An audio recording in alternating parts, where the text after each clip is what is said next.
Pon sa tanan, kaanindot sa amo ang palibot, tanawa kay wa joy ulan rong hapuna, tuara ang bukid. Mao na siya Mount Malindang, og diha ko sa una magsalom-salom, manguha og tangkong.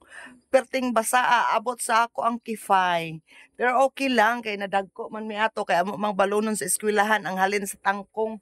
Then mangibot ko diha mga similya. Kay aron, akong balunon sa eskwelahan, then ako ipalit og unsay akong gusto diha. Mao na, diha mga basakana. Mao ni amo ang palibot mga idol no, hayahay karong adlaw.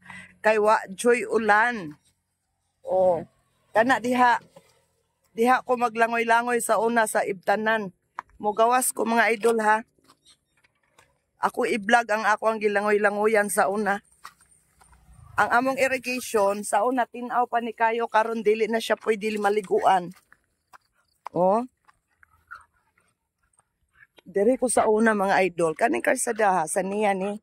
Bago lang ni siya na simento. Oh, diha. Diha ko mangibot, then human ako pangibot, magsalom-salom. Yan. Kana diha mga basakana. Diha. Oh.